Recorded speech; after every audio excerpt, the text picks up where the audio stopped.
안녕하십니까, 제산스토리입니다. 오늘은 경영기촌을 준비하시는 분들 중에 제가 좋은 팁이 있어서 친구가 아주 작은 평수의 땅을 매입을 했습니다. 물론 땅값은 좀 많이 상승되어 있어서 다른 지역에 하셔도 상관은 없습니다. 이 지역의 거를 꼭 판단을 하시면 안 됩니다. 여기는 좀 땅값이 비싼 곳이다. 평당 지금 한 50만원 정도 해서 90평 정도를 매입을 했을 때 5945 4,500만원 정도 나왔죠. 그럼 이제 그거를 또 이제 대지로 전환을 해서 또 토목도 해야 되고 분할 측량도 해야 되고 이것저것 다 하다 보면 계속 돈이 쌓입니다. 많이 쌓이는데 자기가 산 90평의 땅을 포크레인을 불러서 이렇게 평탄 작업을 했어요. 평탄 작업을 해놓고 그 옆에 바로 전봇대가 있기 때문에 전기를 유입하는 거는 한 6, 70만원 들어갑니다. 그건 뭐 어쩔 수 없고, 그 상태에서 뭘 갖다 놨냐면 카라반을 갖다 놨어요. 지금 그 카라반을 아는 친구를 통해서 굉장히 저렴하게 샀더라고요. 보통은 제가 그거에 대한 같은 동급의 카라반을 알아봤더니 참고하셔야 될 것 같아요. 알아봤더니 한 1100에서 1300만원 정도 이렇게 아우터라인이 있더라고요. 그렇게 딱 4명 정도가 생활할 수 있는 그런 카라반인데, 꼭 4명이 살라는 뜻이 아니라 예를 들어서 기농기촌을 하셔서 작은 농막을 진다고 생각을 해보세요. 작은 농막을 진다고 해도 제일 싼 거 무허가 업체에서 짓는 것도 보통 2,500, 2,700 가고요. 그 다음에 이제 정상적인 업체에서 제대로 단열을 하고 사람이 이제 어느 정도 이렇게 쉴 수 있는 공간을 만드는 농막도 6평 기준으로 했을 때 제가 알고 있는 그 상식으로는 3,500 정도는 예상을 해야 되더라고요. 그 위아래로. 그럼 한 3,500 정도의 돈을 들여서 농막을 넣고 허가를 받고 신고를 하고 이렇게 하느니 형편이 좀 어렵고 금전적으로 좀 힘드신 분들은 제 생각입니다. 그냥 그렇게 하라는 게 아니라, 그렇게 소규모의 땅을 텃밭 정도 갖추고 본인의 차 정도 세우고, 그러니까 마당 하나 있는 거죠. 그런데다가 신고도 필요 없고 어떤 제약이 없는 그런 캐러반을 제가 적극 추천드립니다. 그래도 도시를 떠나서 시골에 와서 조금 지내고 싶고 잠시 휴양도 하고 싶은 그런 분들은 기농보다는 기촌 쪽이죠. 기촌인데 완벽하게 기촌을 하기 전에 여기 실종도 좀 알고 싶고 이것저것도 알고 싶을 때는 충분히 저는 그렇게 캐러반을 갖다 놓고 생활을 해도 큰 물이나 별 그런 지장은 없다고 봅니다. 그리고 이런 데는 물 같은 거는 항상 약수도 있고 굉장히 자유롭기 때문에 물통만 본인이 운행하는 차가 있으면 물통만 계속 수시로 물을 좀 떠다 그렇게 마시고 그런 게 좀 문제고, 또 가까운 곳에 다 공공 화장실도 잘 돼 있고, 시골에 와서 그런 게 없지 않아요. 굉장히 공공 화장실이 잘 돼 있습니다. 그런 데 가셔서 그 캐러반에서 나오는 오폐수를 갖다 이제 변기에다 갖다가 버리실 수도 있고, 저는 그래서 지금 생각하기에는 굳이 농막을 몇 천만 원 들여서 눕는다거나 건축행위를 안 해도 형편이 좀 좀 어렵거나 당장 시골에 들어와서 좀 힐링을 하고 싶은데 능력이 안 되시는 분들은 그런 방법을 하셔도 괜찮다는 거죠. 그럼 꼭 굳이 땅을 안 사도 아는 지인을 통하거나 해서 땅에 대한 그걸 대토로 그런 나대지를 임대를 얻어서 그 땅에 대해서 1년 정도 임대해봐야 얼마 안 나오잖아요. 그런 땅을 얻어서 그렇게 캐러반을 갖다 놓고 생활하시다가 그 캐러반을 언제든지 끌고 갈 수도 있잖아요. 실제로 지금 그렇게 캐러반을 갖다 놓고 그 땅에다가 토지에다 갖다 놓고 지금 안착을 하려고 준비 중인 친구가 있어서 이번 영상을 제가 찍기 전에 이런 좋은 방법도 기촌하시는 분들 중에 형편이 어려운 분들은 이런 방법을 써서 1, 2년이고 3년이고 살아보고 나중에 더 좋은 조건에 토지를 매입하거나 아니면 어떤 방향이 섰을 때 그 다음에 또 주택도 진다거나 그런 게 설정이 되지 않겠습니까?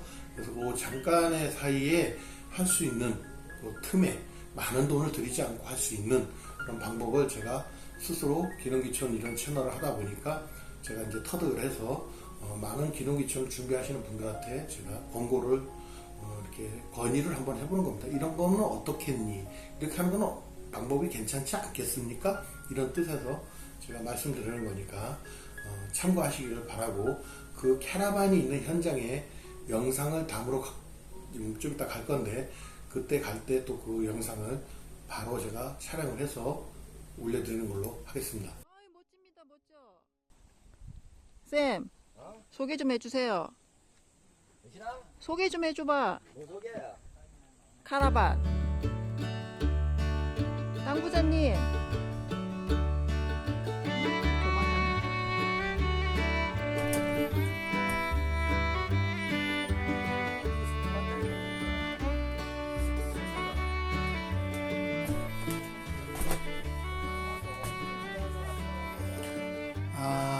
이거는 뭐 캠핑카라고 하잖아요. 근데 이거는 뭐 캠핑카가 아니고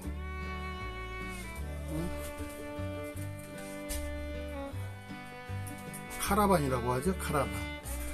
차로 끌고 다니는, 그죠? 여기 지금 2명, 2층 침대로. 이게 좀 약간 옛날 모양이 돼요. 옛날 모양, 구형인데. 이게 이제 일단은 띄어놨는데, 이렇게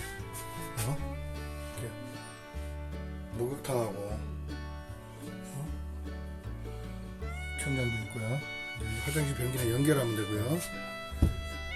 이거 화장실이고, 이렇게 이제 수납,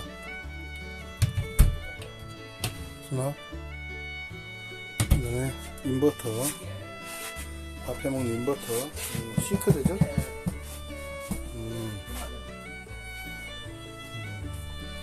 TV 있고요.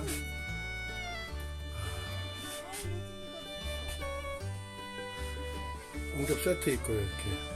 이렇게 이게 쉽게 말하면 지금 따지고 보면 4인용이네요. 4인용으로 나온 건데 미국산이고요.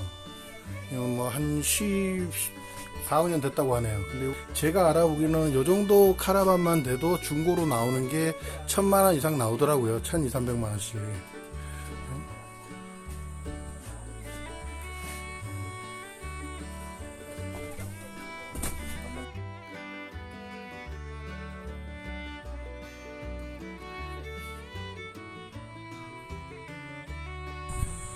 아주 멋진 캐러반입니다. 자, 여기가 지금 땅이, 예를 들어서요, 이 토지가 다 해봐야 제가 볼 때는, 이게 지금 땅이 몇 평이야? 90평? 자, 이렇게 90평 정도의 땅을 사서 대지로 전환한 것도 아니고, 농막은 불법입니다. 농막은 무조건 불법인데, 이 캐러반은 불법이 아닙니다. 그러니까 이렇게 전봇대가 있기 때문에 한전에서 전기를 끌어 쓸 수도 있고요. 이제 옆모습이고요. 이 자체가, 캐러반은 주택으로 해당이 안 되기 때문에, 이동식 그냥 주택이기 때문에 불법이 아닙니다. 근데 농막이라는 거를 설치하다 보면 요즘 농막도 쓸만한 것도 한 최소한 3천만원 정도 가고, 또 옮기는 그런 또 뭐 운송비도 있고 이것저것 따지고 뭐 하고 하면 그것도 꽤 돈이 한 3,500, 3,700, 800 이렇게 들어가요. 그리고 또 허가도 맡아야 되고 신고도 해야 되고, 또 규정에 어긋나면 이행명령에 따라서 또 철거도 해야 되고, 문제가 많죠. 문제가 많지만은 시골에 와서 돈도 없고 그냥 적당히 나는 그냥 조그만 농막이나 져놓고 텃밭이나 갖고 살겠다 했을 때는 이런 거 최고입니다. 이건 뭐 캐러반은 주택에 안 들어가니까 불법도 아니고 충분해요. 농막 6평짜리하고 똑같아요. 얼마나 편합니까? 이렇게 해서 그냥 살다가 이동하기도 편하고 이리저리 옮길 수도 있고 너무 좋죠. 땅이 이게 지금 90평이라고 하는데 산 지금 위에고 지금 올라와 있는데, 캐러반을 놓고 이제 살겠다고 갖다 놓은 겁니다. 한 90평 규모의 땅에다가 이렇게 캐러반만 져놓고 살아도 저는 아무 문제가 없다고 생각을 합니다. 고정시켜 놓고 도시에 자기 집에 또 일 있으면 왔다 갔다 해도 되고, 세컨하우스 개념으로 쓸 수도 있고, 이동하기도 편하고, 문제가 생기면 또 빼기도 좋고, 뭐 큰 돈도 안 들고, 이런 방법을 제가 한번 추천을 드리고 싶은 겁니다. 요즘 시골에 땅값은 뭐 어쩔 수 없죠. 땅은 사야 되지만 이렇게 작은 평수의 땅을 사기는 너무 힘들어요. 근데 구할 수만 있다면, 그리고 이렇게 도로만 인접해 있다면 캐러반이 훨씬 낫습니다. 많은 돈도 들어가지 않고요. 산을 올라가는 산도 있고, 이런 경치 좋은 데다가, 이렇게 전망 좋은 데다가 캐러반 하나 놓고 그냥 기촌이라는 개념으로 갖고 들어오셔도 문제가 안 된다는 거죠. 여기다 이제 텃밭도 좀 꾸미고 화단도 좀 꾸미고 똑같아요. 저것도 집하고. 뭐 미국 같은 경우는 캐러반에 사는 그런 타운하우스도 있고 그런 데도 많잖아요. 그것처럼 이렇게 사시면 전 될 것 같다고 봅니다. 너무 좋지 않습니까? 이렇게 6평짜리 농막을 만들어져 있는 이동식 주택을 사오나, 그것도 쉽지 않아요. 사갖고 와서 절로 안 치면서 수평 맞추고 또 놓고 뭐하고 막 골치 아픕니다. 정화조도 파야 되고 전기도 또 유입하고, 그래서 할 일이 많죠. 그리고 또 연사무소 가서 신고도 해야 되고, 근데 나중에 이제 또 농막이라는 건 제가 영상에도 올렸지만 잘못 올리고 규정에 어긋나면 또 이행명령에 따라서 철거해야 되고 벌금 맞고 골치 아프죠. 좀 방금 보여준 이런 집들처럼 크게 안 지고 살아도 혼자나 2명 정도는 괜찮다는 거죠. 그리고 뭐 언제든지 또 더 좋은 데가 생기면 이건 농막으로 이용할 수도 있고 또 써먹을 수도 있으니까, 그런 의미에서 지금 제가 오늘 한번 영상을 담아봤습니다. 너무 좋죠? 그런 작은 평수에 이렇게 캐러반을 갖다 놓고 저렇게 좋은 경치를 감상하면서 힐링을 해도 되고, 굳이 기촌이라고 하지만 일로 주소를 안 옮겨도 되고, 뭐 기촌인들한테는 큰 혜택이 없기 때문에 굳이 뭐 기농이 아니면은 충분히 이렇게 자연을 즐기고 싶다면 소풍 오는 마음으로 이 정도 규모로 사시는 것도 저는 괜찮다고 봅니다. 다 멋지게 꾸미고 사는 만큼 그만큼 돈이 들어가고 그만큼 힘듭니다.